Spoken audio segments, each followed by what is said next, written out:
김지의 돌직구쇼에 오신 여러분 반갑습니다. 김지입니다. 저는 오늘도 저희 돌직구쇼 오픈 스튜디오 앞에 나왔습니다. 이재명 대표의 전 비서실장 출신이 숨진 채 발견됐습니다. 이재명 대표 주변에서 숨진 채 발견된 사례가 이번이 벌써 5번째입니다. 왜 이런 일이 벌어지는 건지, 어떤 혐의로 혹시 수사를 받고 있었던 것인지 잠시 후 상세한 이야기 전해드리겠습니다. 전 비가 오나 눈이 오나 매일 아침 이곳에서 여러분을 기다리겠습니다. 김지의 돌직구쇼 지금 라이브로 시작합니다. 잠깐만요.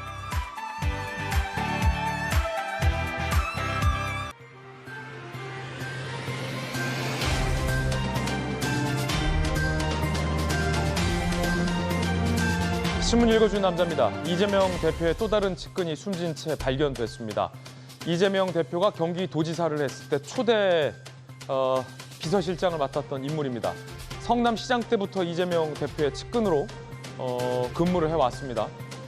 여러 가지 혐의에 연루된 것 아니냐라는 의혹도 나오고 있는데 구체적인 이야기는 잠시 후에 상세하게 전해드리겠습니다. 고인의 명복을 빌고 유가족들에게 위로의 말을 건넵니다. 오늘 조간신문 4가지 키워드 준비되어 있습니다. 첫 번째 키워드부터 보겠습니다. 첫 번째 키워드는 바로 이겁니다. 셔틀. 오늘 동아일보 1면이 쓰고 있는데요. 셔틀은 오고 간다라는 의미가 있죠.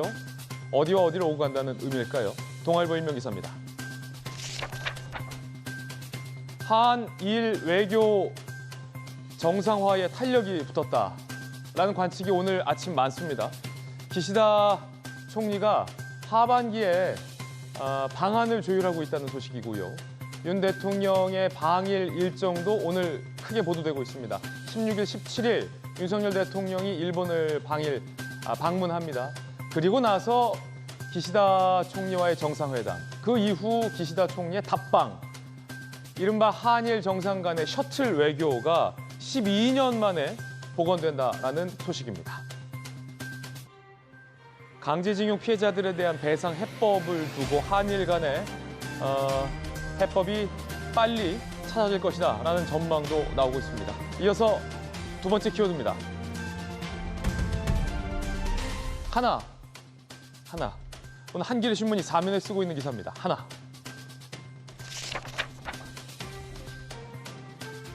김기현 신임 당대표가 보란듯 당정 일체 행보에 나섰습니다. 윤 대통령과 정례 회동도 거론했습니다. 당정은 하나를 강조한 겁니다. 현충원 참배 뒤에 최고위 회의를 가졌고 첫날에 지도부의 임무는 윤석열 정부의 성공이라고도 밝혔습니다. 바로 13일에 윤 대통령과 신임 지도부가 만찬을 가질 예정입니다.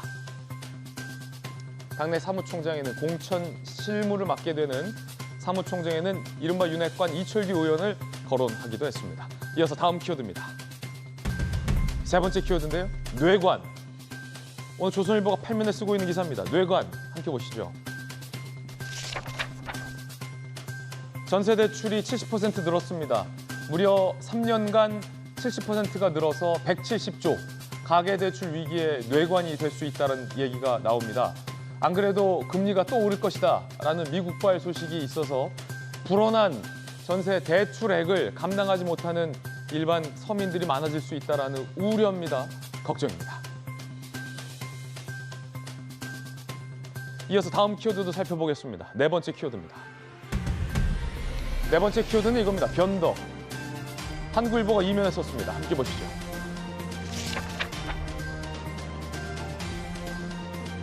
(1월) 한 달의 기온 변화가 19.8도. 가장 변덕스러웠던 겨울이라는 분석 기사입니다. 그도 그럴 것이 춥다가 따뜻했다가 더웠다 추웠다 비 오다 맑다. 변덕이 아주 심했습니다. 이런 변덕도 없었습니다. 이유가 북극의 빙산이 녹으면서 찬 공기가 유입이 돼서 롤러코스터 같은 기온 변동을 불렀다라는 과학적인 분석도 나와 있습니다. 결국은 이상기후 현상 때문에 겨울 온도가 오락가락했었다는 겁니다. 이것도 걱정이네요. 지금까지 신문 읽어준 남자였습니다.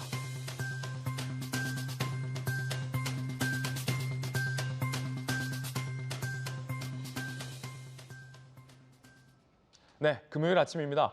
오늘 함께하신 분들 소개해드리겠습니다. 검사 출신의 김광삼 변호사, 그리고 국민의힘의 박정하 의원 나오셨습니다. 돌직구쇼의 좌장, 서울시 정무부시장을 역임한 김영주 의원, 그리고 동탄의 아들 민주당 전용기 의원 나왔습니다. 어서 오세요. 첫 번째 소식이 좀 무거운 소식이라 마음이 무겁습니다. 이재명 대표의 또 다른 측근이자 이 대표가 경기도지사 시절에 첫 초대 비서실장이 숨진 채 발견됐습니다. 이재명 대표 주위에서 누군가가 안타깝게 숨진 채 발견된 사례가 벌써 5번째입니다. 첫 번째 이야기 지금 시작하겠습니다. 측근의 또 다른 죽음. 본격적인 뉴스를 전해드리기에 앞서 고인의 명복을 기원한다는 말씀 드리겠고, 남겨진 유가족들에게도 깊은 위로의 말씀을 전하겠습니다. 숨진 채 발견된 이 대표의 또 다른 측근은 말씀드렸다시피 이재명 대표가 경기도지사 시절의 초대 비서실장입니다만, 이 대표와의 인연은 성남시장 때로 거슬러 올라갑니다. 어떻게 된 일인지부터 함께 보시죠.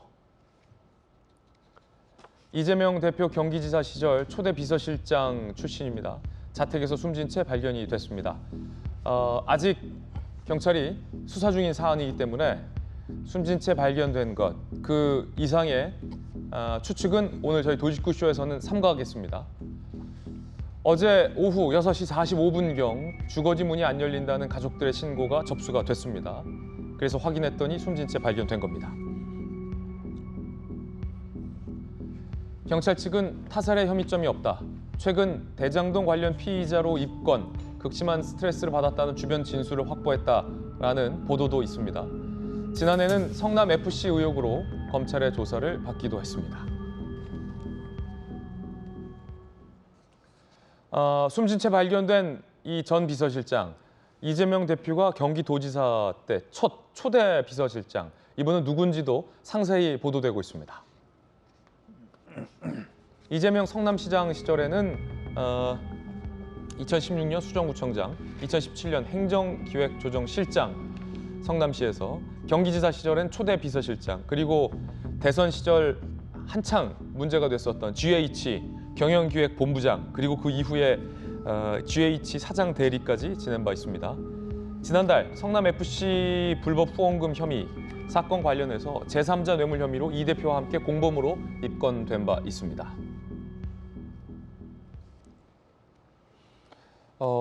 김영주 의원님, 네. 이 대표와 경기도지사 시절 때 초대 비서실장, 이 초대 비서실장이라는 건 굉장히 각별한 의미가 있지 않습니까? 네. 실제로 보통 이제 그 성남시에서 일을 하다가 경기도청으로 자리를 옮기는 것은 이례적인 일이거든요. 이분 같은 경우는 그냥 지방 공무원이었던 것 같습니다. 수정구청장을 했다고 하는 거고, 성남시의 행정조정실장 했다는 것은 사실은 시나 그런 지자체에서 행정조정실장이라고 하는 것은 어떻게 보면 시장의 복심과 같은 존재일 수 있습니다. 그렇기 때문에 아마 성남시에서 일어났던 여러 가지 일들을 아마 2017년 이후에는 상당히 많이 적극적으로 했던 것 같고, 특히 이제 성남FC 사건 관련해서는 아마 네이버와 관련해서 보험금 부분에 있어서 역할들을 좀 많이 했던 것 같고, 또 하나는 뭐 방금 언급이 있었습니다만은 경기주택도시공사에서 임원으로 있고 또 사장 직무대행으로 있으면서 여러 가지 뭐 이재명 시장 집 바로 옆에 뭐 방을 빌렸느냐 안 빌렸느냐 그런 부분에 대해서도 많이 시달렸을 가능성이 있습니다. 그때 당시 그러니까 그 GH 논란 당시 본부장이었어요. 또 GH의 본부장이었기 때문에 그래서 뭐 우연히 이제 뭐 직원들을 얻었다 하지만 그런 것들도 아마 검찰에 들어가서는 상당히 추궁을 받게 되는 심리적 부담을 갖고, 그러니까 제3자 뇌물죄 그리고 여러 가지 직무와 관련된 자기 권한을 벗어난 그런 일들에 대해서 많은 추궁을 받았고, 이제 그런 부분에 있어서는 사실은 이분 역시도 그냥 지방 공무원으로 출발한 데 비해서는 상당히 빠른 속도로 자기 역할을 그짐으로써 큰 부담을 지었다. 그것이 아마 여러 가지 최근에 조사를 받아오면서 심적인 부담감으로 와닿았던 것 같습니다. 이재명 대표의 어쨌든 가까운 측근으로 볼 수 있다라는 말씀이시죠? 그렇습니다. 그러니까 실제적으로 측근이 아니면 자기 비서실에 올 수 없고 또 혹은 성남시에서 뭐 있었으면 성남시에 그 공무원으로 남아 있어야 되는데 경기도까지 경기도 오는 순간 이건 별정직이 돼 버리거든요. 이제 그만큼 정치적 행보를 같이 하기 시작했다. 경기도지사실부터 그렇게도 볼 수 있지 않겠나 그렇게 보여집니다. 예, 경찰은 극단적 선택으로 현재는 추정을 하고 있는 그런 상황입니다. 수사를 받으면서 어떤 심리적인 압박 그런 것들이 영향을 좀 주지 않았을까 하는 추정도 현재 나오고 있는 상황입니다. 지금 보셨듯이 이력을 보셨듯이 이재명 대표와는 매우 가까운 정치 노선을 함께했던 인물이기도 합니다. 숨진 채 발견이 된 건데요. 오늘 보도에 따르면 숨진 채 발견된 이재명 대표의 전 비서실장은 과거에 쌍방울 김성태 전 회장의 모친상에 조문을 갔다는 그 비서실장이 바로 이 비서실장입니다. 2019년 5월 전 비서실장 A씨가 김성태 쌍방울 전 회장 모친상 당시에 이재명 대표 대신 조문을 갔다라는 보도가 앞서서 있었잖아요. 그 인물이 바로 이 인물입니다. 쌍방울 관계자, 비서실장 A씨가 조문을 마치고 남북 경협 합의서 체결 축하한다고 얘기했다. 김성태 전 회장은 이재명의 메시지가 전달됐다고 이해했다라고 검찰에서 진술한 바도 있습니다. 그럼 결과적으로 이제 박정아 의원님, 네. 이 한창 논란이 됐었잖아요. 이재명 대표가 김성태 전 회장을 잘 모른다. 내복 한 장 사입은 이원밖에 없다. 그렇죠. 라고 부인을 했고 급기야 이화영 전 부지사도 김성태 전 회장으로부터 법카도 받아쓰고 차량도 받아쓰고 운전기사도 받아쓰고 아들의 취업까지 청탁이 이루어졌다라는 혐의가 제공됐는데도 불구하고 급기야 이화영 부지사도 모르는 분 취급을 했었는데 그때 당시에 이 보도가 터져 나왔어요. 그렇죠. 이재명 대표의 상갓집에도 대리 조문이 오고 김성태 전 회장의 모친상도 경기도에서 측근이 대리 조문을 갔다. 그렇죠. 그 간 조문이 바로 이분이군요. 그렇죠. 그러니까 이제 일단은 좀 전에 저희가 이분 고인의 프로필을 봤습니다만은 상당히 비중이 있는 걸로 저는 보여져요. 그러니까 정진상, 김용은 정치적인 측면에서의 최측근이라고 할 수 있으면 이분은 행정적인 측면에서의 최측근인 것 같아요. 그러니까 행정에 밝아서 이재명 대표의 모든 것들을 정리해주는. 그래서 성남시 공무원으로 출발해서 경기도까지 옮겨가고 정치적 운명을 계속 같이 하는 거라고 의미를 될 수 있죠. 근데 우리 김영주 의원님 말씀 주셨지만 사실은 성남FC 후원금 말고는 이재명 대표 관련한 수사가 굉장히 오랫동안 되어 왔는데 이분에 대해서는 특별히 주목하지 않았었어요, 지금까지는. 근데 지금 쌍방울 대북 불법 송금 문제가 시작이 되면서부터 제가 볼 때는 이 검찰의 수사가 어느 정도 진전이 됐는지 모르겠습니다만 심적인 압박을 받았던 것 아닌가라는 생각이 들어요. 다만 이 쌍방울 건과 관련해서 수사 대상이 아니어서 검찰은 아예 접촉 자체를 하지 않은 상태입니다. 이제 거기서 추론을 해봐야 되는 거죠. 좀 전에 봤던 것처럼 쌍방울 김성태 전 회장의 모친상에 이재명 대표를 대리해서 가서 조문을 할 정도로 상징성과 모든 그 이재명 대표의 대표성을 갖고 있는 그런 조문을 했어요. 그 조문장 자리에서 이 고인께서 남북경협 합의서 체결을 축하한다라고 얘기를 하고 이에 대해서 김 전 회장도 이게 그러면 이재명 당시 지사의 메시지구나라고 이해를 했다는 거예요. 이 대목에서 우리가 아직은 검찰이 결과를 모릅니다만 그래도 무언가 본인이 세상에 알려지지 않는 어떤 일들이 혹여 있어서 그런 것들이 이제 수사의 압박으로 들어올 거라고 본인이 추측을 하고 있었다면 심적으로는 굉장히 그 압박을 받았던 것 아닌가. 그래서 이런 불행한 일이 또 생기지 않았나라는 생각이 좀 들어요. 그래서 요 내용에 대해서는 아마 그 쌍방울 대북 송금 관련한 수사가 어느 정도 진전이 됐는지, 그래서 어떤 것들이 더 밝혀져야 되는지가 좀 나중에 나온다면은 이분이 힘들었던 부분이 좀 밝혀지지 않을까라고 추측을 좀 해봅니다. 보도에 따르면 이재명 대표를 대신해서 김성태 전 회장이 조문을 갈 정도로 굉장히 이 대표의 대리인 역할을 했었던 것으로 보도가 되고 있고, 초대 비서실장을 지냈고 제3자 뇌물 혐의와 관련해서 성남FC 수사에서 공범으로 이제 입건이 된 상황인 만큼 이재명 대표의 정치 행보와 관련된 매우 깊숙한 부분에 대해서 잘 알고 있는 인물로 수사기관은 보고 있는 것 같습니다만, 결과적으로 이런 보도가 나와서 매우 안타깝습니다. 김광삼 변호사님, 검사 출신이시잖아요. 네네. 글쎄요, 수사를 받는 피의자가 극단적 선택을 하는 경우는 있긴 합니다만, 그래서는 안 될 일입니다만, 이 사실 왜 이런 일이 발생했을까를 생각해 보면 조금은 많이 안타깝습니다. 유가족들의 마음도 좀 이해가 되고 어떨지.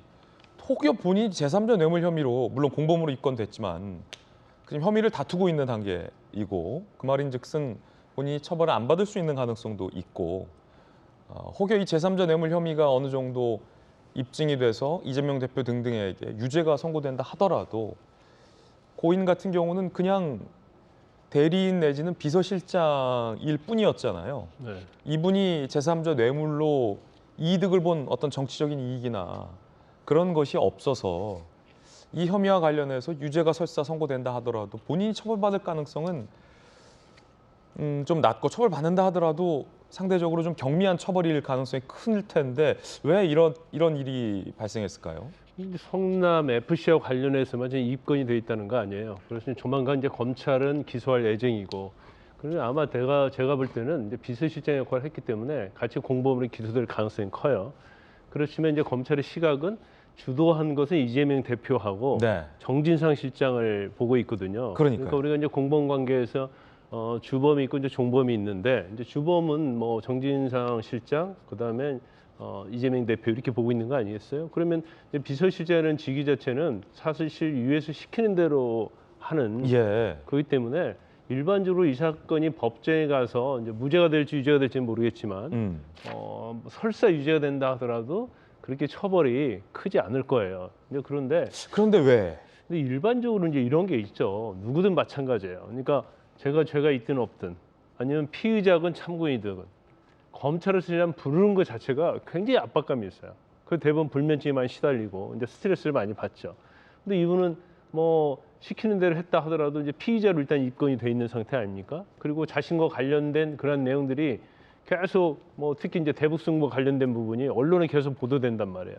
그럼 본인은 내가 그 당시에 김성태 전 회장 조문도 가고 했기 때문에, 또 그게 굉장히 이재명 대표하고 김성태 전 회장하고 잘 아냐 모르냐에 굉장히 중요한 부분 아닙니까? 중요한 부분이죠. 그러면 내가 또 대북송금으로 또 불려가겠구나. 그럼 내가 가서 어떻게 이 얘기를 하지? 또 경우에 따라서 내가 또 성남 FC처럼 또 나도 또 처벌받는 거 아니야? 이제 그거 외에도 이분이 이재명 대표가 성남시장 할 때도 비서실장을 했어요. 그러면 설사 아무런 뭐 대장동이랄지 이런 거 관계가 없다 할지라도 결과적으로 관여를 안 해도 이제 참고인 조사를 받을 수 있는 거고, 그러면 사실 이제 사법적인 측면과 관련해서 본인이 앞으로 상당히 오랫동안 검찰 조사도 받을 수 있고, 경우 때는 법정의 증인으로 갈 수도 있고요. 또 아니면 이제 피고인으로 또 기소될 수도 있거든요. 그러니까 이런 것들이 심리적 압박이 엄청나게 심했다 이렇게 볼 수 있고, 이분은 제가 볼 때는 순수한 공무원 출신인 것 같아요. 예. 그래서 한 단계 한 단계 밟고 가다가 이재명 대표가 시장이 되면서 이제 발탁이 된 거죠. 그렇기 때문에 일반 별정직 공무원들은 사실 정치를 좀 많이 알기 때문에 상당히 어떻게 보면 강심장을 가졌다고 할까? 이제 그럴 수 있는데, 이분은 이제 순수한 공무원으로 생활을 하다가 시장 또는 도지사하고 친해서 또 뭐 신임을 받아서 된 그런 사례이기 때문에 어떻게 보면 심정적으로 굉장히 다른 사람에 비해서는 엄청나게 좀 압박을 받을 수 있을 수도 있다 이렇게 봅니다. 예, 물론 추정입니다. 이재명 대표의 의혹과 관련해서 이 같은 어찌 보면 안타깝고 황망한 죽음이 벌써 5번째입니다. 전 성남 도계공 개발사업본부장 대장동 의혹과 관련해서 숨졌고요. 전 성남 도계공 개발 1처장 김문기 전 처장이죠. 숨졌고요. 변호사비 대납 의혹 최초 제보자도 숨졌고요.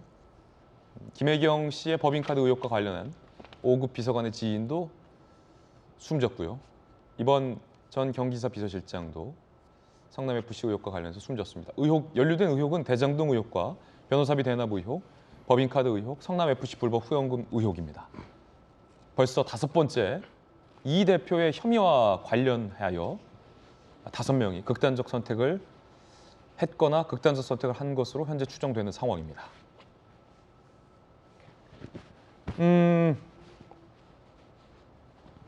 전용기 의원님, 네.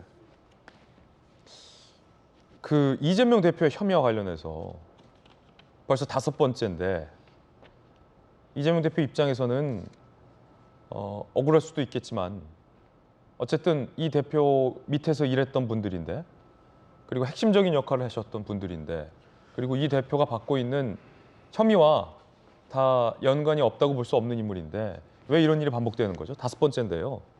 뭐 여러 가지가 겹쳐 있겠죠. 이 대표는 또 억울하다 막 이런 내용보다는 굉장히 가슴 아플 것 같습니다. 오늘만큼은 굉장히 또 추모하는 모습을 보이시지 않을까 저는 그렇게 생각을 하는데요. 사실 이번 그 돌아가신 비서실장님 같은 경우에는 사실 일반직 공무원이라고 알려져 있지 않습니까? 그만큼 열심히 살아왔던 분들인데 삶 자체가 부정당하고 있다라는 느낌을 많이 받으셨을 것 같습니다. 그러니까 뭐 이재명 경기도지사를 대신해서 김성태 씨의 조문을 대신 갔던 건데 이것이 마치 대북 송금 커넥션의 메신저의 역할을 한 것처럼 비춰졌었고 그때 많은 기사가 대북 사업 잘 되기 바란다 이런 식으로 이야기를 했던 거거든요. 본인은 일반직 공무원으로서 자신의 직무를 최선을 다했고 정말로 성과가 좋았고 그 다음에 훌륭한 이런 공직 생활을 했기 때문에 발탁이 되어서 이렇게 비서실장까지 됐는데 모든 사건에 이름이 거명이 되고 그리고 그 검찰발 언론 보도에 조리돌림을 당하고 이런 모습들을 보면서 본인이 참기 어려웠지 않을까 하는 그런 생각이 듭니다. 그래서 저도 굉장히 가슴이 아프고 이 대표도 아마 가슴 아프다는 아마 추모의 메시지가 9시 반에 있을 최고위원회에서 나올 것 같은데요. 그렇군요. 사실 이런 내용들 보면 저는 참 세상이 좀 비정하다라는 생각이 듭니다. 지금 1년 넘게 이재명 수사와 관련된 검찰발 언론 보도가 굉장히 많이 나오고 있거든요. 이거는 일반인으로서는 견디기 힘든 그런 치욕일 수 있고 그런 아픔일 수 있을 것 같습니다. 그런 측면에서 모든 사건에 이분이 휘말려 있다라고 보도가 나와 있던 것이고 이런 것들이 압박이 되었고 이것이 굉장한 스트레스를 적용했기 때문에 좀 이렇게 극단적인 선택을 했다라고 추정을 경찰에서 하고 있는데 참 어려운 일 같습니다. 억울했다기보다는 지금 오늘은 이 대표도 굉장히 마음이 아픈 상황일 것 같습니다. 그렇군요. 이 대표가 과연 이번과 관련해서 어떤 입장을 낼지도 궁금합니다. 왜냐하면 김문기 전 처장이 고인이 됐을 때는 추모를 가거나 하지 않았고 조문을 가거나 하지 않았고 별다른 입장을 내지 않고 대신 모르는 사람이다 라는 식으로 입장을 낸 바도 있었습니다. 이재명 대표가 본인의 혐의와 관련해서 사망한 분들이 나왔을 때 어떤 입장들을 냈는지도 좀 정리해봤습니다. 들어보시죠. 안타까운 일이고요. 어쨌든 명복을 빕니다. 근데 수사라고 하는 게 정말 성역 없이 필요한 부분을 다 했으면 좋겠는데. 변호사비 대납 의혹 이상한 분이 지금 안타깝게도 숨진채 발견됐잖아요. 야당에서 철저하게 수사해야 된다 이렇게 좀 목소리를 높이고 있는데 어떻게 보시는지. 어쨌든 망인에 대해서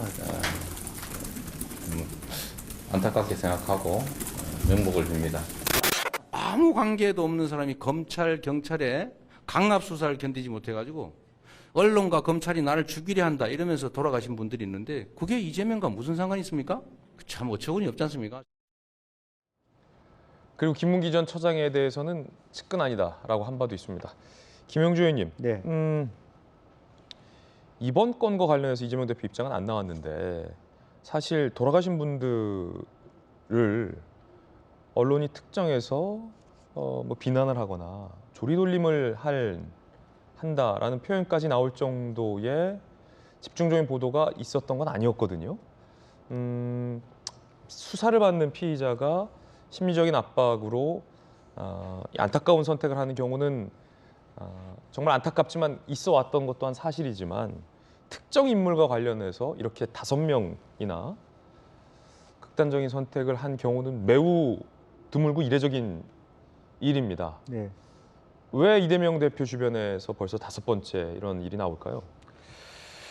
글쎄요, 지금 이제 뭐 그 역시도 어쨌든 이재명이란 인물 중심의 모든 연관된 혹은 연관되었을 것으로 추정되는 그런 인물들에 대한 수사를 샅샅이 저인망식으로 해왔기 때문에 또 그렇게 수사에 들어가면 어쨌든 혐의점이라는 게 있을 수 있는 거고 개인에 따라서는 또 수사의 대상과 영역이 아님에도 불구하고 자기 스스로가 느꼈을 때 혹시 이런 부분을 검찰에서 물어왔을 때 전혀 본 수사 대상의 영역이 아니더라도 항상 그렇기 때문에 죄가 없는 사람도 사실은 검찰이나 경찰이 나와달라 이렇게 얘기하면 굉장히 겁을 낼 수밖에 없는 입장이었고 이제 그런 면에서 그동안에 이제 이런 분들도 보면 어쨌든 한 시대에 있어서 뭐 불과 1, 2년 전만 하더라도 대통령이 될 가능성이 있는 주변의 최측근으로 본인이 행사하면서 또 다른 사람에 대해서 과하게 행동했거나 실수했거나 오버했거나 이런 부분들이 스스로 걸린단 말이죠. 이제 그런 부분들이 있다고 보여지는데 문제는 지금 이재명 대표의 리더십의 임계점에 다다르고 있다. 어쨌든 민심이라고 하는 것도 어쩔 수 없는데요. 사람을 그렇게 자기 주변에 있었던 연관이 있든 없든 사람들이 5명이나 이렇게 죽거나 혹은 나머지 사람들은 다 감옥에 갔다면 정치적 책임이라고 하는 건 이루 말할 수 없는 부분이고 또 하나는 어떤 부분은 뭐 이렇게 초기에 유한기나 이런 분들에 대해서는 참 위로의 말씀을 했지만 어떤 분에 대해서는 딱 잘라서 나하고 무슨 상관이냐 이렇게 얘기를 해온 부분이 이제는 국민들의 입장에서는 우리나라의 정서로 봤을 때는 이제는 이재명 대표가 어떻게 보면은 이런 사항을 전체적으로 책임지면서 정치권을 떠나야 될 시점이 될 수도 있다고 저는 그렇게 보여져요. 사실은 모든 도의적 책임을 지고 이제는 다 내려놓겠다 이런 상황에서 내가 뭐 당대표가 되면 뭐하고 대통령이 되면 뭐하냐. 사실은 정치라고 하는 건 국민을 살리는 정치인데 이거는 계속 주변을 죽이고 감옥 가게 하는 그런 정치가 누구를 위해서 정치를 하고 있고 누구를 위해서 대표를 하고 있고 민주당은 무엇을 위해서 이재명 대표를 구하려고 하고 있는가라는 문제를 이제부터는 좀 다릅니다.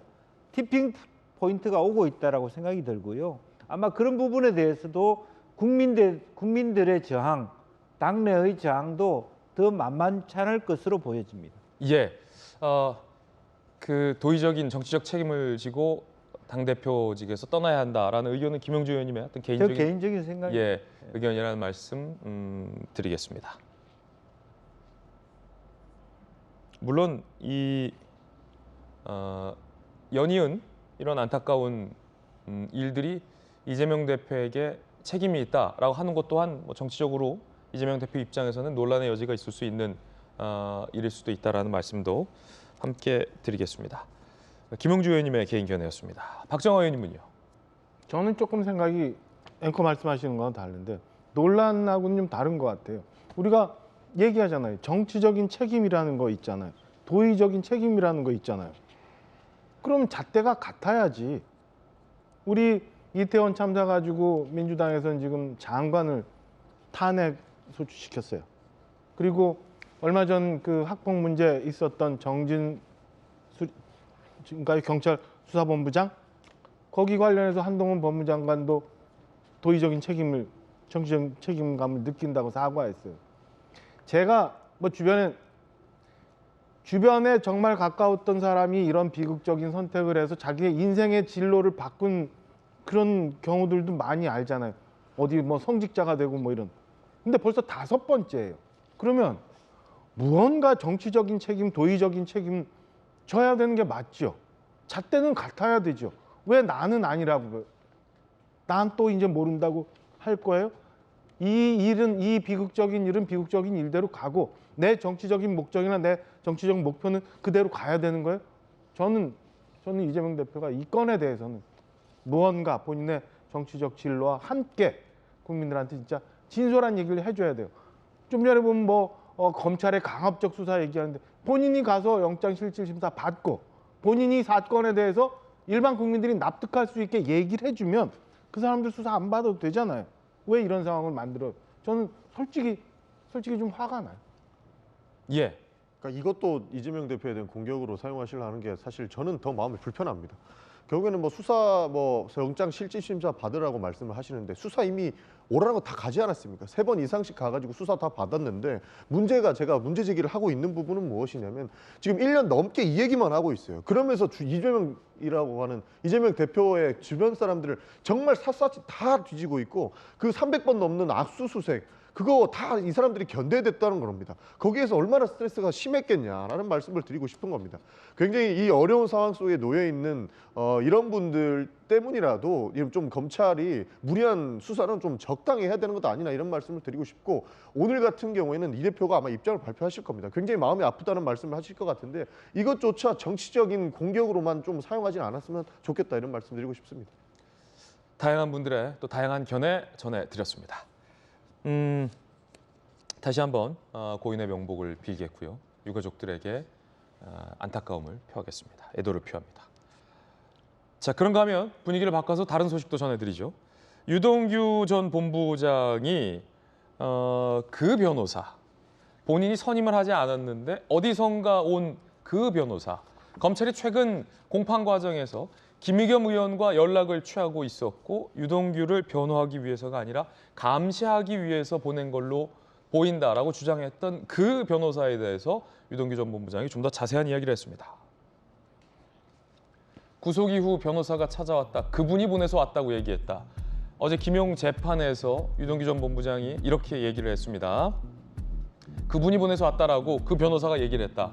대장동 관련 기사가 뜨면 접견 신청이 들어왔다. 내 변호가 아니라 나한테 정보를 물어봤다라고 주장을 했습니다. 탐지하러 변호사를 보냈다라는 주장인 셈입니다.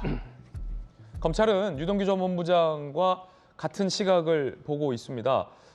이재명 대표 측에서 유동규 전 본부장을 감시 내지 입단속을 시키려고 일부러 유동규 전 본부장이 선임하지 않은 변호사를 내려보낸 건 아니냐라고 검찰은 의심하고 있습니다.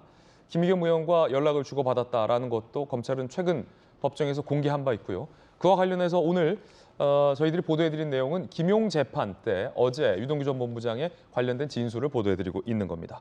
기사가 뜨면 그 변호사가 왔고 그 변호사가 와서 그분이 보냈다라고 얘기를 했다라는 유동규 전 본부장의 진술이고 보니까 나를 변호하기 위해서가 아니라 나한테 뭔가 정보를 물어보는 것 같았다라는 유동규 전 본부장의 주장입니다. 김광선 변호사님, 이런 경우도 있습니까? 자주 있죠. 그래요? 이제 이 사실의 전제가 뭐냐면요. 그 유동규 본부장이 처음에 이제 구속된 다음에 그 이후에 나중에 말이 바뀌었잖아요. 그러니까 사실 이제 민주당이랄지 이재명 대표 측에서는 계속 그 말의 신뢰성에 문제를 삼는 거예요. 검찰에 회유돼 가지고 이런 것이 아니냐. 그 부분에 대해서 재판장이 유동규 씨가 증인으로 왔는데 물어본 거예요. 예. 왜 어떻게 하고 마음이 변해서. 재판장도 궁금했군요. 그렇죠. 재판장도 아니 당신 왜 마음을 바꿔서 왜 계속 다 불어댔느냐. 그러니까 이제 그걸 이 얘기하는 과정에서 하는 거예요. 가짜 변호사라고 유동규 전 본부장이 칭했던. 그렇죠. 그래서 이 내용이 굉장히 구체적이에요. 구속된 다음에 김모 변호사가 왔다는 거예요. 와가지고 캠프에 육분이 보내서 왔다. 그래가지고 접견 왔다는 거고. 그다음에 또 변호사가 왔는데 전모 변호사가 온 거예요. 그분이 가라고 해서 왔다. 그러면 선임이 지금 2명 또 된 거 아니에요. 그러면 유동규와 관련된 거 변론을 해줘야 하는데 변론을 하지 않고 재판도 안 들어오고 뭐 수사받을 때도 뭐 그렇지 않고 그리고 맨 접견만 하려는 거죠. 근데 여기에 이제 한술 더 떠가지고 이제 유동규 전 본부장 얘기는 이게 뭔가 이상하고 더군다나 김의겸 의원이 이제 접견을 이게 가짜 변호사 생각해서 이제 접견을 거부한 거예요. 예. 그러니까 김의겸 의원이 서울중앙지검장한테 검찰을 회유 협박해가지고 변호사도 접견 못 오는 게 아니냐.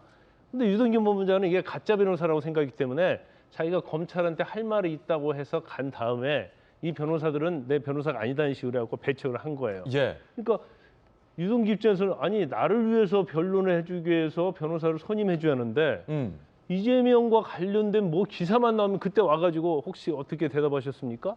또 어떻게 생각하세요? 이렇게 물어가지고 정보만 캐고 간다는 거예요.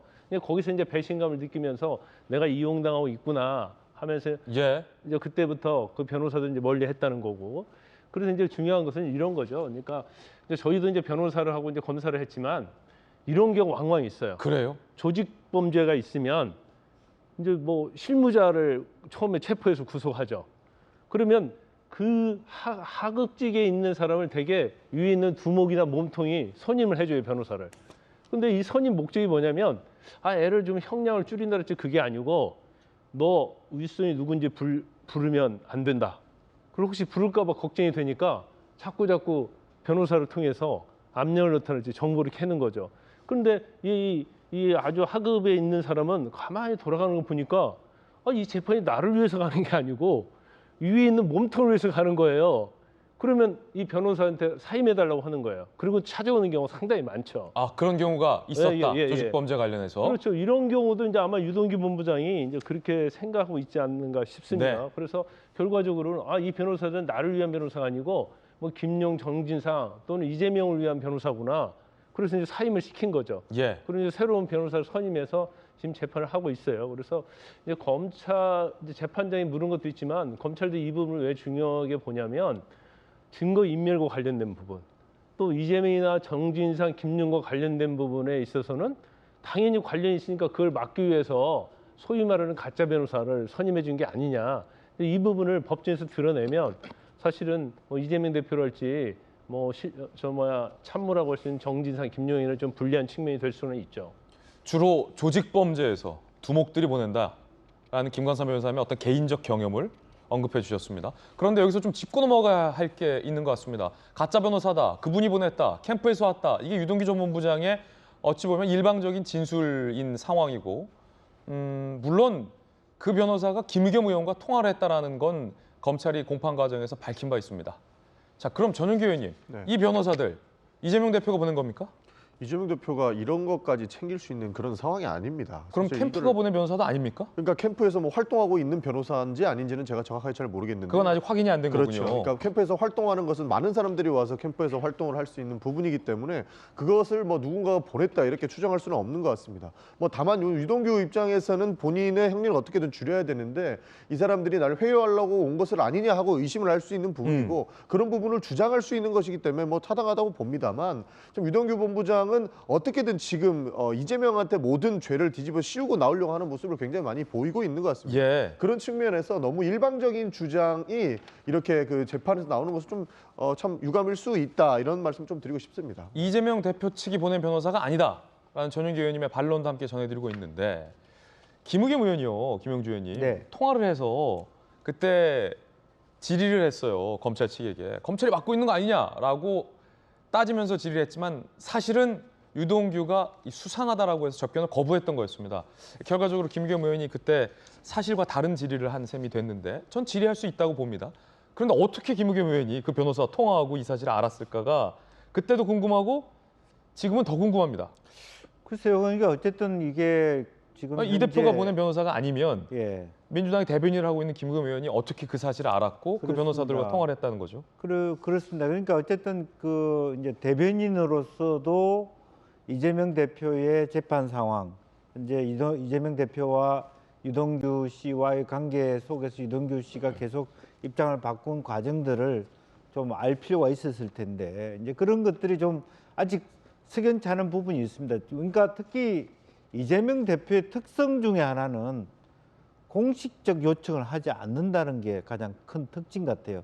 누구한테 누구 보내서 뭐 이렇게 좀 뭐 변호사로 대주세요 이렇게 얘기하지 않고 대체로 일하는 스타일이 자기네들이 알아서 가게 하고 중요하게 하고 이제 이런 부분들이 이제 이재명 대표의 평가에도 나뉘어지는 부분이에요. 인물 평가에 있어서도 한 번도 뭐 선거를 하면서도 전직 의원들 얘기입니다.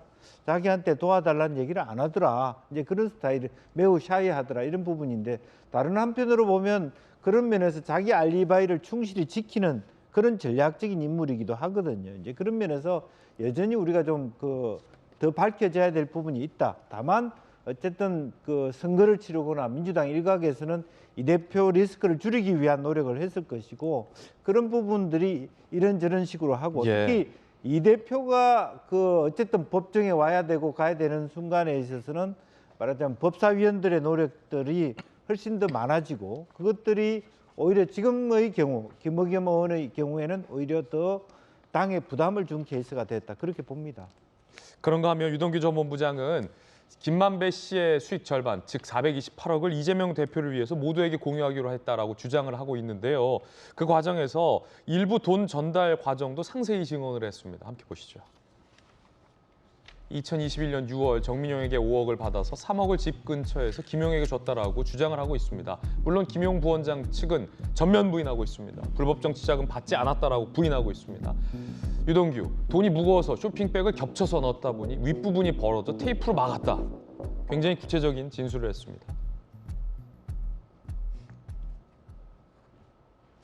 그런가 하면 유동규 전 본부장에게 소위 재판부가 꼬집은 점도 있습니다.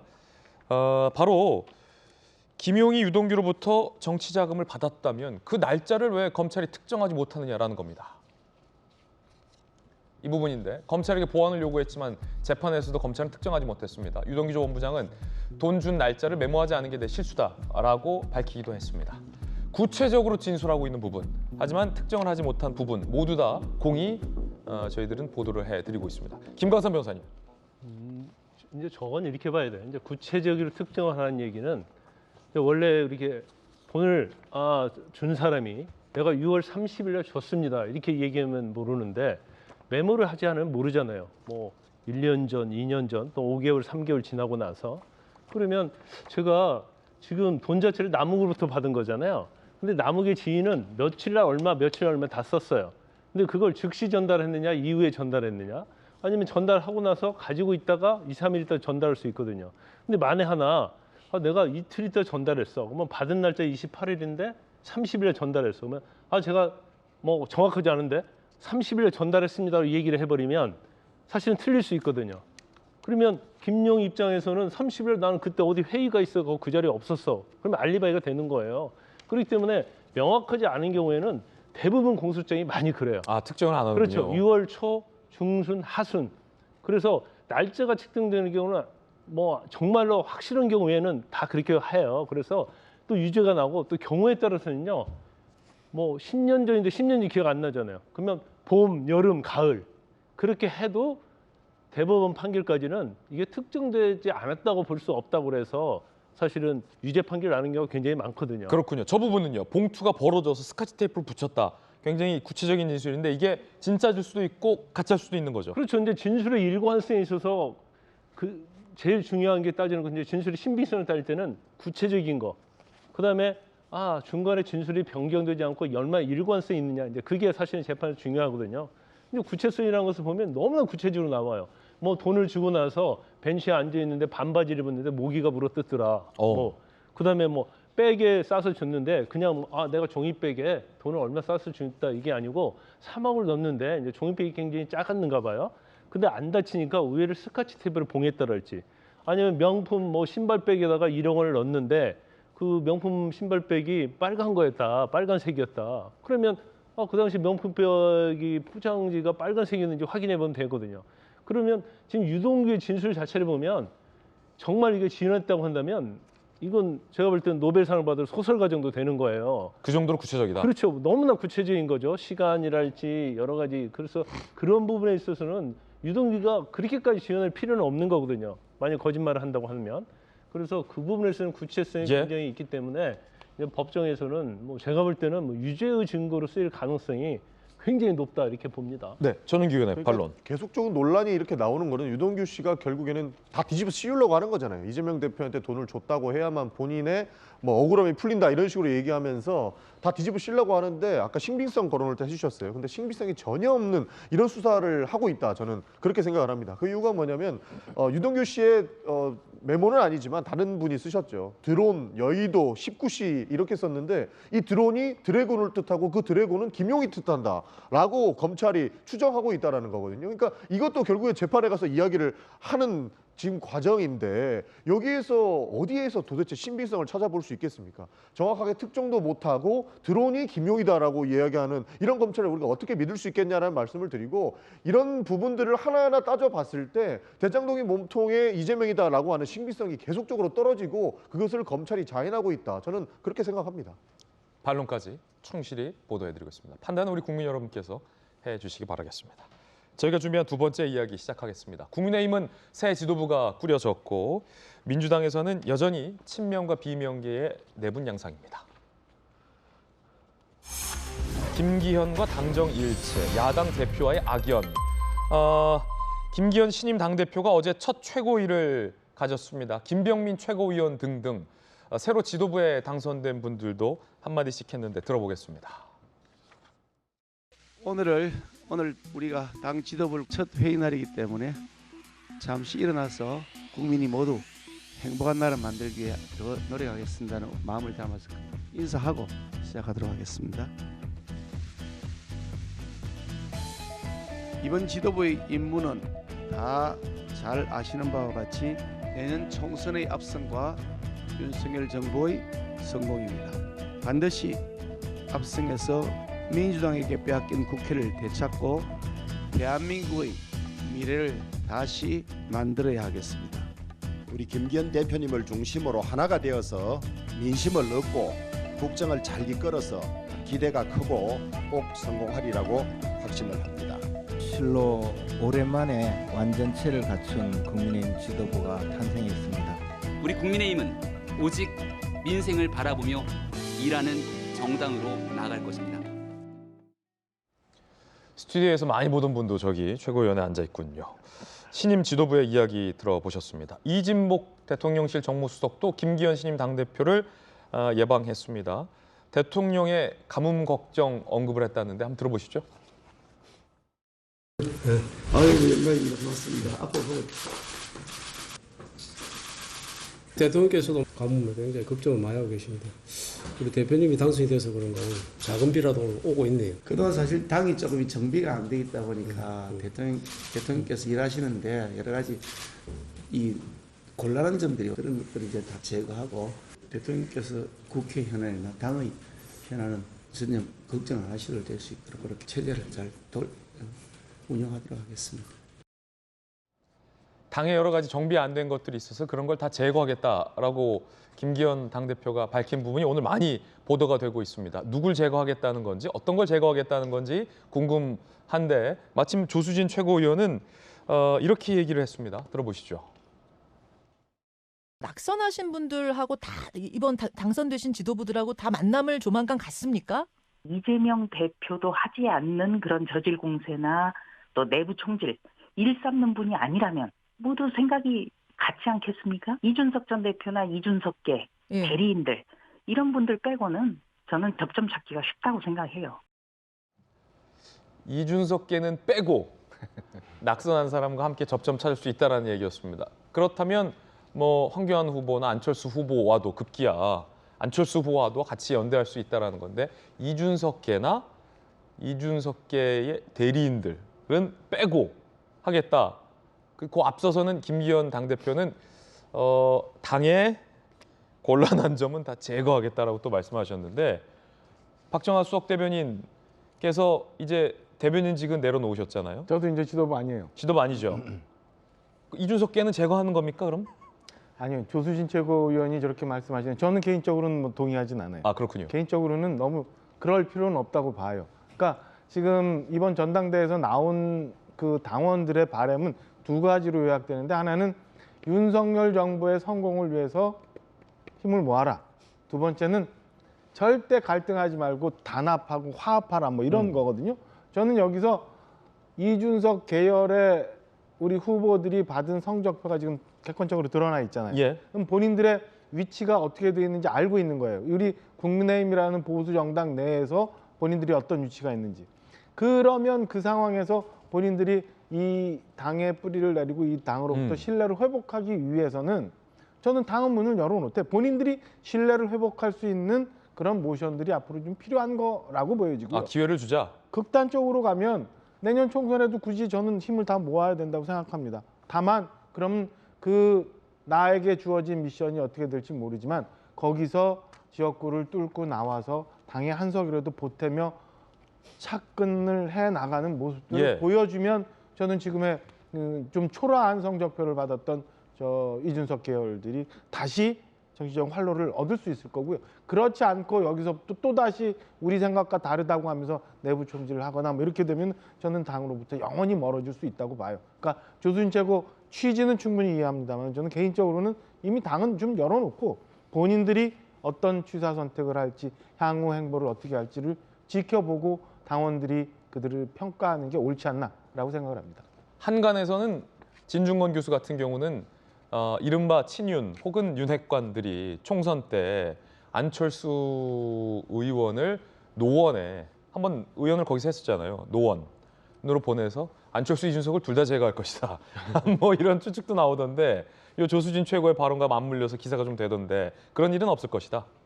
그렇게 하면 안 된다고 봐요. 안 된다. 안 된다고 보고 안철수 의원도 현재는 지금 분당에서 지금 당선돼서 보궐돼서 활동하고 계시잖아요. 안철수 의원도 당에 좀 더 희생하고 헌신하는 모습, 책임감 있게 뭘 하는 모습 보여주셔야 된다고 봐요. 그럼 본인이 경선 과정에서 그 전당대회 과정에서 얘기했던 것처럼 험지 어딘가 찾아가는 게 맞다고 보고요. 그럼 이런 서운함은 있습니까? 어떤가요? 그 이재명 대표도 하지 않은 총질을 이준석 전 대표와 대리인들이 했다. 이번 전당대회 때. 그에 대한 서운함은 좀 있는 거죠. 조수진 최고가 밝힌 것처럼.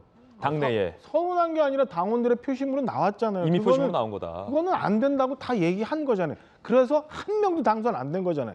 그건 냉정하게 받아들여요. 총질을 하긴 했다는 거죠. 이준석께. 했죠. 그래서 작년에 우리 당이 이렇게 힘들었고 그래서 대통령도 뭘 제대로 못하는 상황으로 갔었고 지금 결과적으로 다 나와 있는 거잖아요. 그거마저 부정하면은 저는 이 당에 영원히 뿌리 내리기 어려울 거라고 봅니다. 예. 그런데 이준석계 얘기 나와서 말인데 이게 이준석 겐지, 유승민 겐지는 선후 관계에 대해서 좀 헷갈리긴 합니다만 유승민 전 의원이 전당대회 결과가 발표됐는데 가혹한 얘기를 비판을 했습니다. 윤 대통령이 공정한 경쟁을 말살시켰다. 국민의힘을 윤석열 사당으로 만들었다. 오늘부터 공천 협박이 시작될 것이다. 라고 비판을 했습니다. 이게 딱 전당대회 결과 나오자마자 유승민 전 대표가 이렇게 비판을 했어요. 그러자 김재원 최고가 유승민 전 의원은 자신의 영향력을 넓히려고만 한다는 평가받았다. 스스로 본인의 정치 행태에 대해서 돌이켜봤으면 좋겠다. 라고 또 비판을 하기도 했습니다. 유승민 전 대표는 왜 이런 말을 하는 겁니까?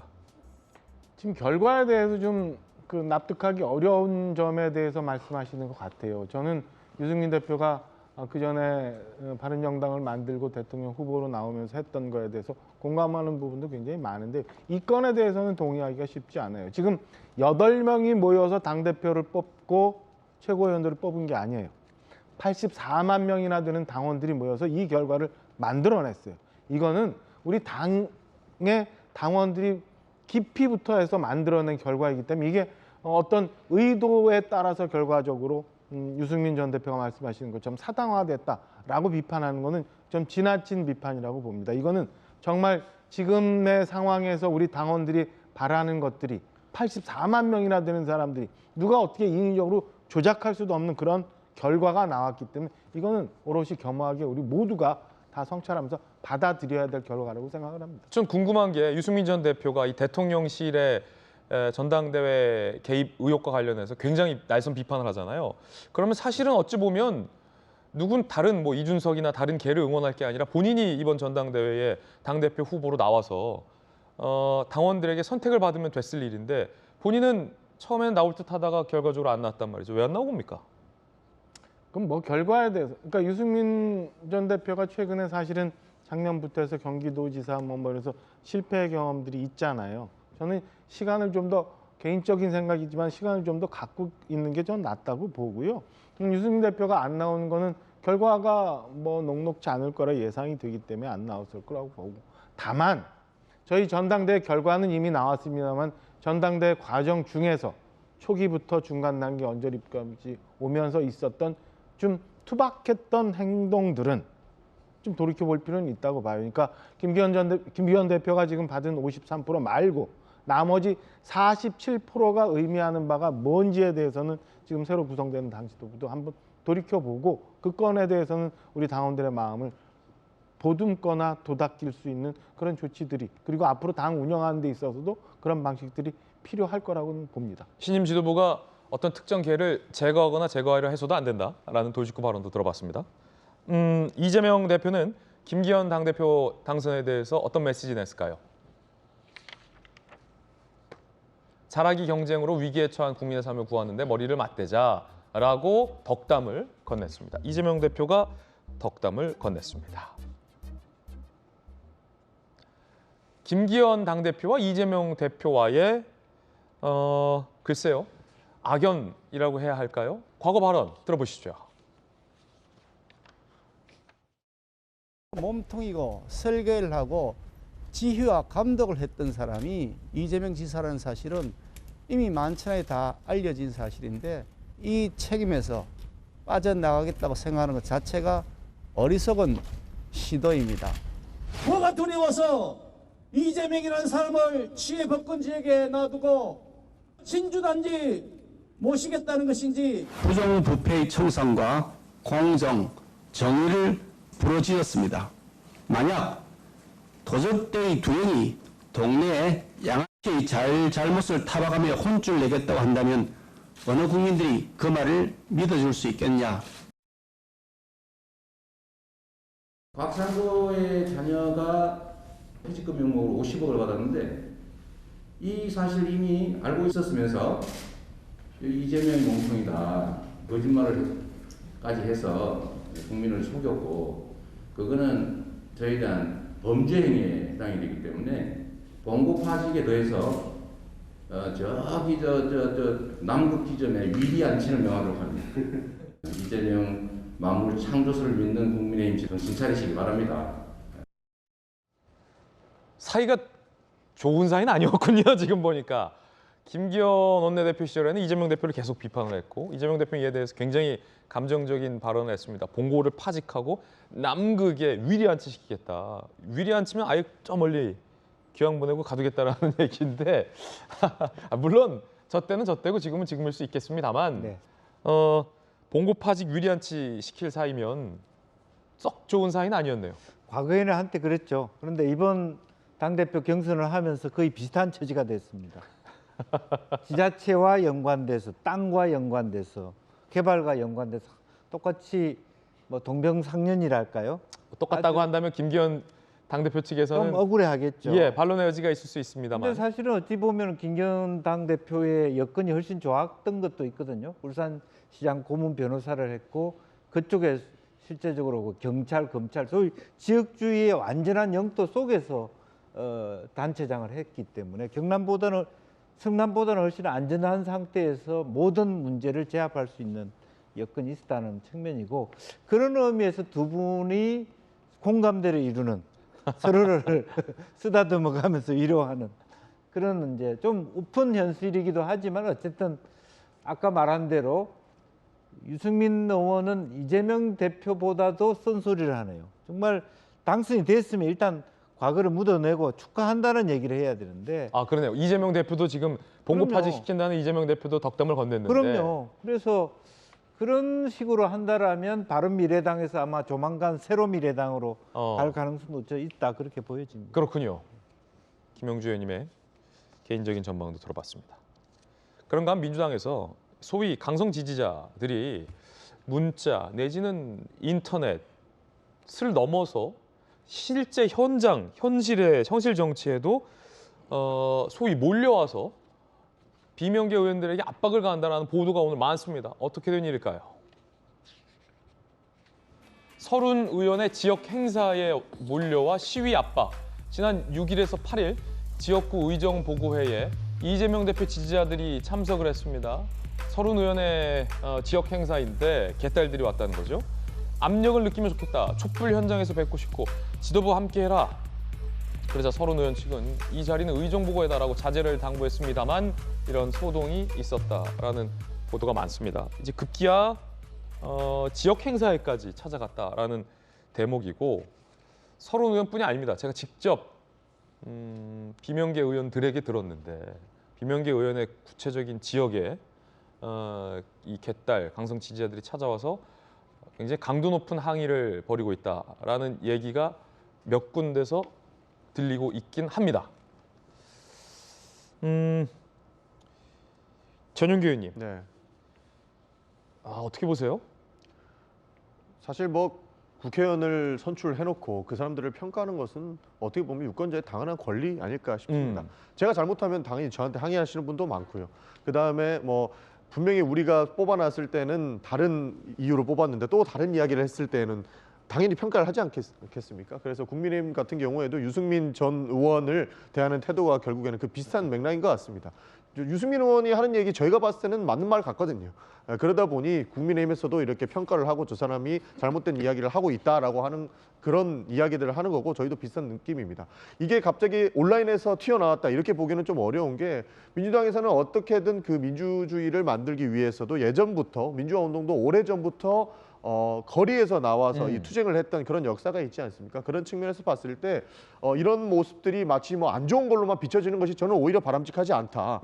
오히려 더 많은 의견들을 국민을 대표하는 국회의원들하고 그리고 선출직 공직자들한테는 요구를 해야 되는 상황이다. 이런 그렇군요. 말씀을 드리고 싶습니다. 자, 지금 비명계 의원들이 모인 한 그 술집을 소위 급습해서 카메라를 들이대면서 욕설을 했다라는 보도도 지금 나오고 있는데 조선일보는 개파라치라고가 있었어요. 조선일보의 견해입니다.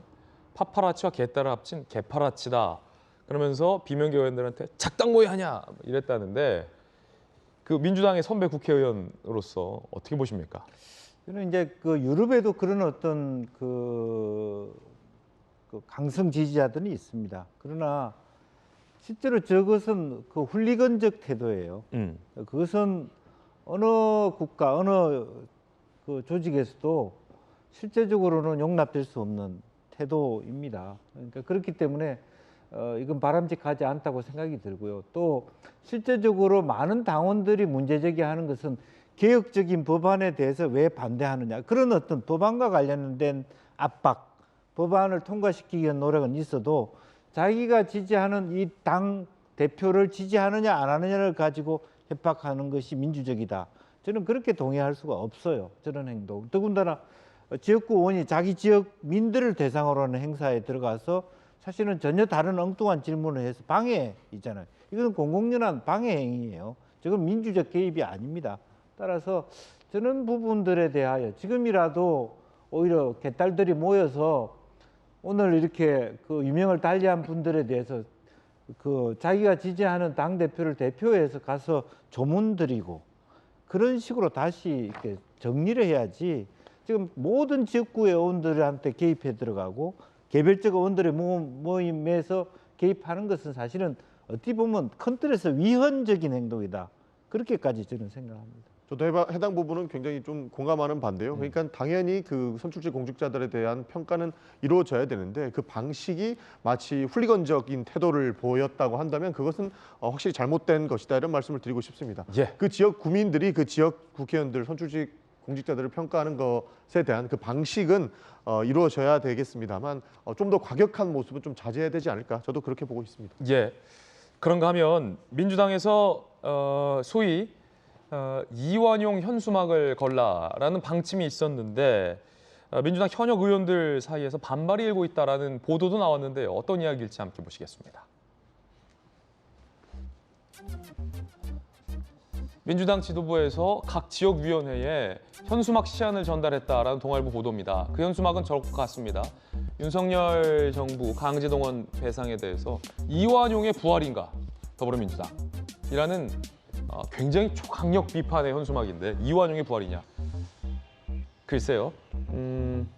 그 사안에 따라서 비판적인 사안을 갈 수 있겠습니다만 정부의 정책에 대해서 굉장히 친일적인 행동이다라는 초강경 비판의 메시지 아니겠습니까? 거기서 더 나아간 것 같아요. 제가 볼 땐.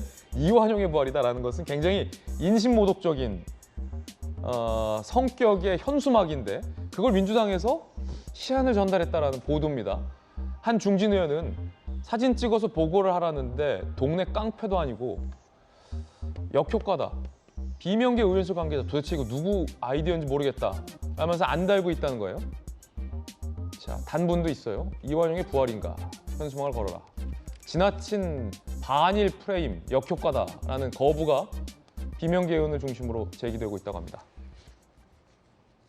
박정아 의원께서는 어떻게 보십니까? 이완용의 부활이냐?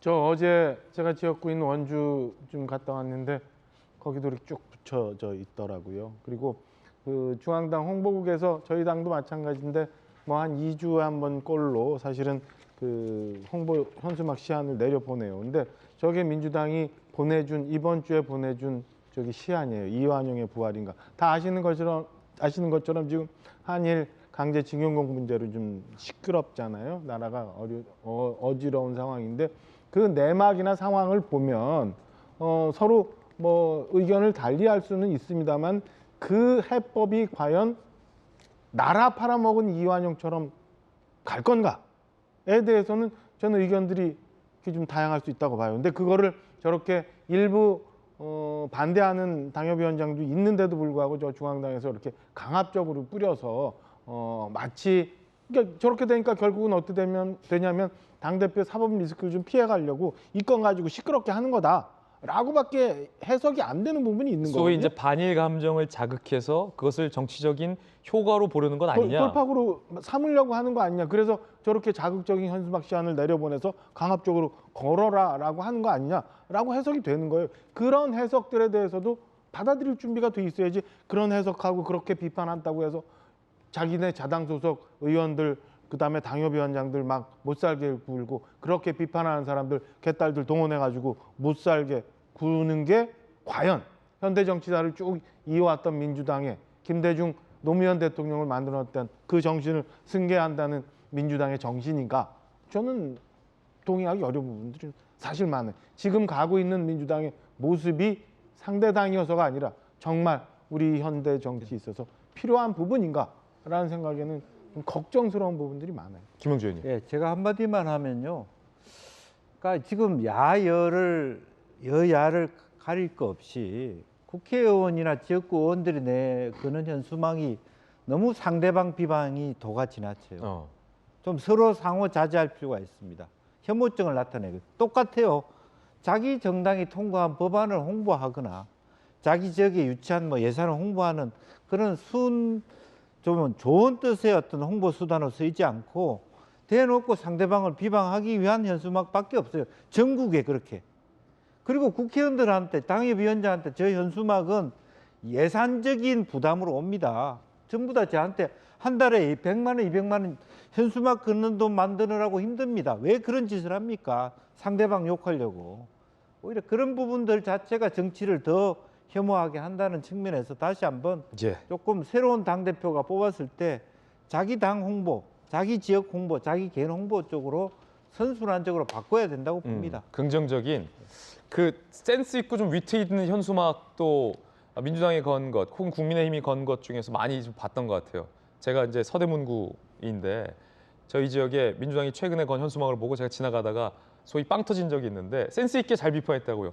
검사 아빠 전성시대 뭐 이런 거나 아니면 동탄에 전용기가 건 현수막 보면 열심히 하겠습니다 하고 전용기 개인 핸드폰 번호를 걸어놓거나 이런 식의 좀 위트 있고 재치 있는 현수막은 바람직하지만 눈을 찌푸리게 하는 이완용의 부활인가?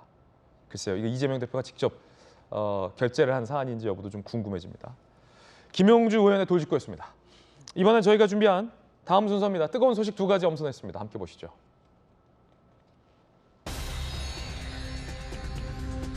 윤석열 대통령이 일본을 방일합니다. 그리고 기시다 총리도 방한을 할 걸로 예정이 전해지고 있습니다. 한일 간의 셔틀 외교가 12년 만에 복원되는 건 아니냐라는 전망도 나옵니다. 윤 대통령 일본 초청으로 16일, 17일 방문해서 기시다 총리와 정상회담을 가집니다. 12년간 중단됐던 한일 정상교류가 재개된다라는 소식입니다. 요미우리 신문은요. 기시다 총리가 정상회담 이후 답방 차원으로 첫 방한 조정에 나설 것이다라는 화답성 기사도 나오고 있습니다. 한일 외교의 복원은 탄력을 지금 받고 있는 셈이고 12년간 중단됐던 셔틀 외교가 다시 재개되는 건 아니냐라는 관측도 나오고 있는 그런 상황입니다. 이번 강제징용 피해자의 배상에 논란이 있는 것은 분명합니다. 하지만 그걸 넘어서서 한일 간의 외교가 정상화되는 것은 매우 바람직한 일로 보여집니다. 특히나 김영주 의원님, 앞서서도 쓴소리 주셨지만 어쩔 수 없이 함께 해야 하는 이웃, 중국이나 일본 마찬가지 아니겠습니까? 뭐 북한도 마찬가지고. 그렇습니다. 그런데 언제까지 죽창을 들고 겨누고 일본을 적대시할 수도 없는 거고 일본이 우리를 적대시해서도 안 될 일이고 한일 간의 외교 복원은 굉장히 성숙한 차원에 있어서 바람직한 일로 보여집니다. 특히나 12년간 중단됐던 두 정상 간의 셔틀 외교가 복원된다는 건 좋은 일 아닙니까? 그렇습니다. 그러니까 이게 셔틀 외교의 시작이 2004년 고이즈미와 노무현 대통령의 노무현 대통령이 또 시작이었고, 시작했잖아요. 근데 2005년에 고이즈미가 이제 야스쿠니 신사를 방문하면서 멈춰서서 결과적으로는 여러 가지 외풍을 낳고 했습니다만 이명박 대통령 때 또 복원시키려고 노력했고 빨리 정상화돼야 되죠. 그리고 지금 국격이 높아졌기 때문에 일본에 우리가 짓눌릴 이유도 없고 그런 부분이 있습니다. 다만 우리 대통령의 스타일이 끊어주기식 외교를 한다고 봐요. 무슨 뜻이냐 하면 내부적으로 한일 외교의 셔틀 외교를 전제하에서 일본이 과거에 이제 김대중 오부치 선언을 이어간다는 전제의 확답을 받고 아마 우리가 먼저 그런 식의 공세를 그러면 윤석열 다운 스타일이라고 보여지는데 굉장히 좀 적극적인. 다만 이제 그 기시다 내각에서 그것을 제대로 컨트롤해 오느냐 16, 17일 갔는데 그 정도의 과거사 반성에 대한 부분 또 일본 기업이나 일본 기업의 CEO가 이 한국의 어떤 아픔에 같이 동참하느냐 하는 부분이 기시다와의 사전 논의하는 것처럼 실행에 옮겨지느냐 그렇지 않았을 경우에 이 정부가 갖게 되는 부담이 엄청나게 큽니다. 일종의 승부수를 던진 거죠. 네, 그래서 외교라고 하는 게 미리 발행한 것이죠. 그런데 기시다 주변에서도 지금 언론에 나왔다시피 배상이라는 말도 쓰지 말라. 자기네들이 이제 그 외교 불러다가 그런 식으로 어떤 강성 의원들의 벽에 갇혀 있는데 기시다가 그런 정도의 어떤 내부 반발이라든지 반한 그 감정을 갖고 있는 의원들을 잘 조율해내서 우리하고 같이 말하자면 그 대통령이 16, 17일 날 방문했을 때 우리가 기대했던 정도의 어떤 약속을 지켜주면 아마 셔틀 외교는 가능할 거라고 보여지는데 그렇군요. 기시다 총리가 사실은 내부의 어떤 극단적인 여론들을 돌파해야 하거든요. 그래서 통 크다고 하는 것도 좀 오해 소지가 있겠습니다만 진정 어린 사과의 마음과 표현과 배상과 형태가 좀 나와야 돼요. 그렇죠.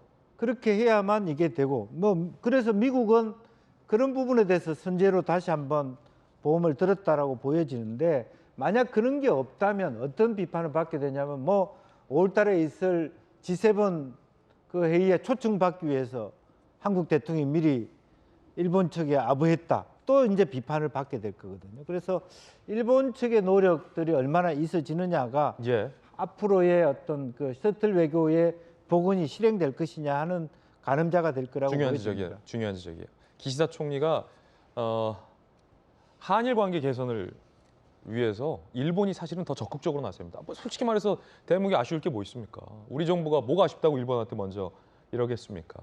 우리 아이들의 미래와 한일 양국 간의 미래를 보고 이런 승부수를 던진 건데 물론 논란의 여지는 많습니다. 그것과 별개로 한일 관계 회복이라는 개선이라는 것을 일본도 좀 진정성 있게 나와줘야 한다는 매우 중요한 말씀이라고 보십니다. 자, 두 번째 소식 공개합니다.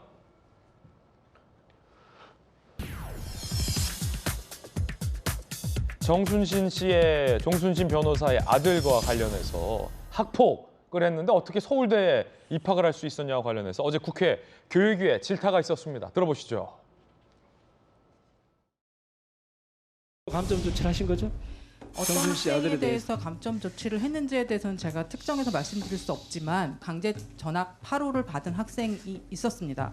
그리고 그 학생에 대해서는 저희가 할 수 있는 최대 감점을 했음을 말씀드립니다. 자, 1점 감점이 되었고 당락에 영향을 미치지 못했을 것이다. 이렇게 언론 기사가 나왔습니다. 사실입니까?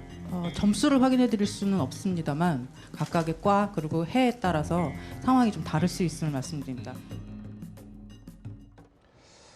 특정에 말할 수는 없지만 강제 처분 학생을 최대한 감점했다라는 입학본부장의 이야기였는데 조금 당황스러운 대목이 오늘 많이 보도되고 있어요.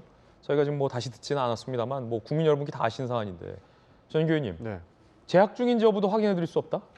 제가 서울대를 그저께 다녀왔습니다. 그래요? 제가 지금 그 정순신 검찰특권 진상조사단의 위원으로 활동을 하고 있어서 실제로 서울대학교를 우리 교육위 위원들하고 찾아갔었거든요. 거기에서 지금 국민적으로 논란이 되고 있는 만큼 서울대에서는 어떤 입장을 보일 것이냐라고 질문을 했고, 심지어는 이 사람이 감점이 얼마가 됐느냐, 이것은 개인정보로서 알려줄 수 없다면 이런 경우로 당락이 결정되는 경우는 얼마나 있느냐, 이런 질문에도 개인정보 동의를 받지 않았기 때문에 알려줄 수 없다는 입장이더라고요. 제가 가장 놀랐던 것은 그 서울대학교 측의 반응 중에 이 사람이 지금 재학 중이냐라는 질문에 재학 중인지도 확인할 수 없다. 그것은 개인정보이기 때문이다라고 하더라고요. 그러니까 이 사안을 어떻게 알았냐라는 질문에는 그냥 언론 보도를 통해서 우리 학교에 재학 중인 걸로 알았다. 이렇게 대답을 하더라고요. 그러니까 이거는 아예 협조를 하지 않겠다라는 모습을 보이고 있는 것이고, 이 사안으로 그냥 본인들은 불편하다라는 내색만 비치고 있었던 겁니다. 그런데 어제 국회 교육위에서도 그 모습이 되풀이됐던 것이고, 국민들은 더 분노할 수밖에 없는 지점을 서울대가 저는 오히려 일으켰다, 이렇게도 평가하고 있는 것입니다. 저도 좀 의문인데 박정아 의원님, 네. 사실 이건 대통령도 분개한 사안 아닙니까? 아니 그럼요. 학폭을 저지른 사람을 그 아빠가 검사를 하는 이유로 재판을 끌면서 시간 끌게 하면서 학폭 가해자를 비호하려는 게 말이 되느냐고 대통령도 분개한 사안인데, 서울대는 국민 감정에서 좀 동떨어져 있는 것 같아요. 물론 원리 원칙이다라고 답변한다면 그럴 수도 있겠는지 모르겠습니다만, 보면 중대한 학폭을 저지르고도 서울대에 합격했어요. 그런데 몇 점 깎았는지 밝히지도 않고 있어요. 재학 중인 것도 확인 안 된다고 해요. 그럼 왜 나왔어요, 국회? 그러니까 지금 국민들이 갖고 있는 감정에 대해서 서울대학교는 너무 생각을 안 하고 나왔던 것 같아요. 이 상황에 대해서 국민들은 지금 얼마나 분개하고 있는지에 대해서 생각하고 나와야 되지 않을까 싶고요. 어제 그 국회에 와서 답변했던 서울대 관계자의 답변은 오히려 국민적인 공분을 더 심하게 증폭시켰던 그런 것 같아요. 저는 다음에 얘기하겠습니다만, 저것도 문제지만 우리 반포고등학교 교장 선생님이 당시에 있었던 학폭 기록에 대해서 전체 8명이나 되는 심의위원들이 있었는데 다 한꺼번에 동의해서 삭제했다고 하더라고요. 학폭 기록을 학적부에서 삭제했잖아요, 반포고에서. 나는 그게 어떻게 8명이 모여서 심의를 했는데 그게 한꺼번에 만장일치로 다 됐는지, 그것도 좀 그게 오히려 더 충격적이더라고요. 다 모여서 이렇게 있을 수 없는 일이 있었음에도 불구하고 기록에서 많이 삭제했다라는 것도 어제 보면서 이렇게 너무 국민 일반들이 생각하는 거와 그다음에 아니면 혹시 특정 계급에서만 특정 지위에서만 있을 수 있는 그런 일인가라는 생각도 있어서 허탈하기까지 했습니다. 아시다시피 정 변호사의 아들은 결국 서울 반포고로 전학을 갔는데 1년 뒤 이 학교를 졸업하면서 강제 전학 조치, 학적부, 학교 생활기록부에서 삭제가 됐습니다. 민주당에서는 실제로 부친인 정순신 변호사가 외부 위원을 통해서 손을 쓴 거 아니냐라고 현재 의심을 하고 있는 상황입니다. 반포교 입장 한번 들어보겠습니다. 학폭 자치위 당시의 판정 점수를 보시면은요, 가해 학생의 반성 정도, 없음, 낮음, 화해 정도, 심사위원 전원이 없음입니다. 전담 기구를 통해서 심의를 할 때 갑자기 반성과 화해가 있다라고 판단되는 근거가 뭐였습니까? 그 아이를 잘 아는 학급 담임 교사, 그리고 그 반에서 수업하는 교과 선생님들의 의견을 다 듣고 종합해서 의견서를 냈습니다. 심의기구에서는 만장일치로 삭제를 결정을 했습니다. 전윤기 의원 어떻게 보십니까? 그러니까 학적부에서 기록이 삭제됐다는 거지 않습니까? 여기에는 교사들도 있었던 것이고 외부 위원들도 몇 명 구성이 돼 있었다는 건데, 여기에서 중요한 것은 단 한 명만 이 심의위원회에 올라갔던 것이고, 그 사람이 지금 정순신 씨의 아들이라는 겁니다. 그 한 명만 평가해가지고 이 사람이 학폭 폭력이 없었다, 그리고 피해자들과 화해했다, 이런 말도 안 되는 근거를 들면서 삭제를 해주니까 더 이것은 말이 안 되는 판단 아니냐 해서 여야 할 것 없이 서울대나 반포고등학교한테 문제 제기를 하고 있는 그런 상황인 겁니다. 그래서 앞으로 어떠한 사안들이 더 나올지는 모르겠는데, 서울대학교나 반포고등학교나 이런 분들이 교육위에서 나와서 보였던 행태들은 국민들을 더 분노하게 만들었던 것이고 실제로 이 조사의 명분을 더 만들어주는 그런 상황까지 연출시켰다. 저는 그렇게 보고 있습니다. 네, 의견 들어봤습니다. 이번엔 저희가 준비한 다음 이야기입니다. 주제 공개하죠. 문친서와 함께 묵살된 북송 반대. 검찰의 공소장이 언론 보도로 일부 드러났는데요. 당시 문재인 정부 청와대에서 북한 어민을 납포하기 전에 이미 북송을 할 것으로 협의 내지 결정을 했다라는 검찰의 공소장 내용이 공개돼서 논란이 일고 있습니다. 함께 보시죠. 검찰 판단, 당시 문정부 인사들 어선 납포 전부터 강제 북송 방침을 세우고 실무진에게 지침을 하달했다. 공소장에 나왔습니다. 한 아세안 정상회의에 김정은 초청 친서를 보낼 예정이었던 문재인 정부가 북한과의 화해 협력 노력을 보여주는 기회로 삼으려 했다. 친서를 보내는 김에 어민도 같이 북송시켜준다. 뭐 이런 거라는 거예요. 공소장 내용입니다. 더 나아가서 실무그룹에서 반대를 했음에도 불구하고 서훈 실장 등이 그냥 해 라고 지침을 내려보냈다는 공소장 내용도 있습니다. 국정원 실무진들 돌려보낼 법적 근거가 없다라고 반대를 했다는 거죠. 그런데 그냥 해, 귀순 아니고 지들 살려고 온 거니 북송하는 방향으로 보고서 만들라 라고 서훈 당시 원장이 국정원, 반대하는 국정원 직원에게 강요를 했다라는 공소장 내용도 있습니다.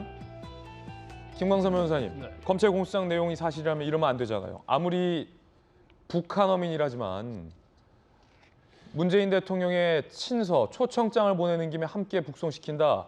나포도 전에 북송하기로 방침을 세우고 반대하는 직원들에게도 묵살시켰다. 이게 사실이라면 이러면 안 되잖아요. 저희 공소장 보고요. 공소장 내용이 사실이라고 하면 정말 경악을 금치 못했어요. 이처럼 일단 인권을 훼손해서라도 어떻게 남북과 관계를 이제 복원시키려고 하는 이러한 태도들이 정말 일단 헌법이나 법에 위반되는 거 아니겠습니까? 그런데 지금 이런 얘기예요. 공소장 내용을 보면 그 전에는 NLL을 침범해서 남하하려고 하면 우리가 밀어 올렸다는 거예요. 그리고 만약에 납포되면 그 자리에서 다시 돌아가게 했다는 거거든요. 근데 이번에 이제 북송 어민과 강제 북송 어민과 관련해서는 납포를 하라고 했다는 거예요. 왜냐하면 납포를 해서 돌려 보내면서 생색을 내려고 했다는 거죠. 성의를 보인다는 거죠, 북한에. 그렇죠. 그래서 북한에 어떻게 보면 좀 마음을 좀 얻으려고 하는, 왜 그렇게까지 했냐. 그때 이제 한 아세안 정상회담이 이제 부산에서 열리기로 돼 있었는데 그때 김정은을 초청하려고 친서를 보내려고 했다는 거죠. 근데 친서만 보내가지고는 김정은이 응하지 않을 수도 있으니까 친서 보내는 김에 일단 북송 어민을 납포를 해서 데리고 있다가 이걸 다시 올려보내자는 거예요. 그러면 어느 정도 마음을 움직이지 않겠느냐, 이제 그런 의도를 했다는 거거든요. 그런데 실무진도 이거 법적 근거가 없다, 이렇게 되면 안 된다. 그럼 원칙적으로 내려왔으면 이제 조사를 오랫동안 하는데 조사도 2번이나 그만하라고 했다는 거 아니에요. 그래서 대공수사국이랄지 이런 데서 실무진들이 청와대 내부에 있는 실무진도 반대했다고 그래요. 그러니까 그냥 보내, 그런 거 상관없어. 그런 식으로 이제 그걸 강제로 이제 보냈다는 거죠. 그래서 근데 결과적으로 김정은이 또 오지도 않았어요. 한 아세안 정상회담에.